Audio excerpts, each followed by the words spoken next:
Salam Satu Malaysia, Best 5.10, 5 petang, tumpuan jam ini.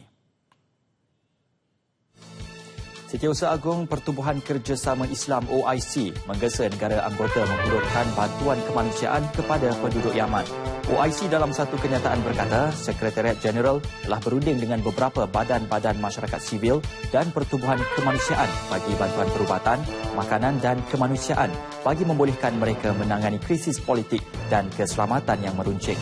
Iyad Amin Madani memberitahu Sekretariat Jeneral juga berunding dengan agensi-agensi Pertubuhan Bangsa Bersatu dan Jawatan Kuasa Palang Merah serta Bulan Sabit Merah Antarabangsa untuk mengambil langkah segera bagi meringankan penderitaan penduduk Yaman dan mempertimbangkan langkah-langkah yang perlu dalam jangka masa sederhana. Sementara Perdana Menteri Pakistan Nawaz Sharif menggesa Iran menggunakan pengaruhnya membawa puak Houthi ke meja rundingan. Katanya tindakan Houthi menidakkan kerajaan yang sah di Yaman seakan meletakkan wilayah sekitarnya berisiko dan berada dalam bahaya. Beliau juga akan ke Turki bulan ini bagi membincangkan berhubung krisis tersebut. Berhubung permintaan Arab Saudi yang mahukan Pakistan menghantar jet tempur, kapal perang dan pasukan tenteranya, Nawaz belum secara rasmi memberi maklum balas.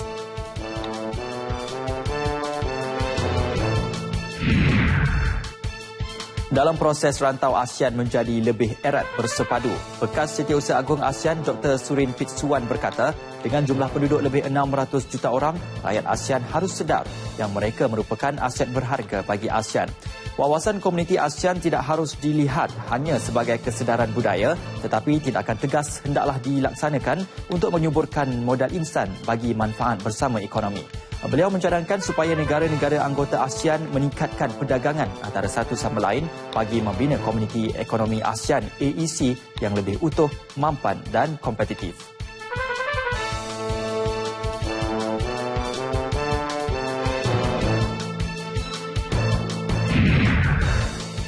Bersempena Tahun Baharu Tamil hari ini, MIC membawa berita baik iaitu bakal melancarkan rangka tindakan induk untuk memperkasa masyarakat India ke arah mencapai masa hadapan yang diimpikan.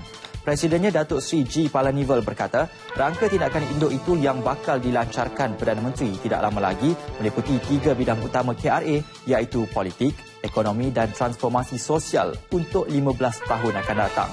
Katanya sekarang masyarakat India mempunyai perancangan hala tuju yang sekian lama dinanti.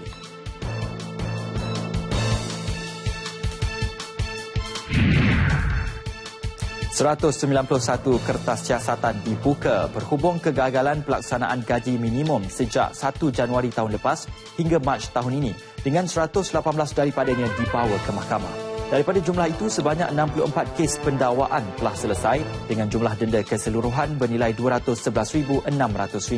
Ketika ini, kadar gaji minimum bagi Semenanjung sebanyak RM900 sebulan, manakala bagi Sarawak, Sabah dan wilayah Persekutuan Labuan sebanyak RM800 sebulan.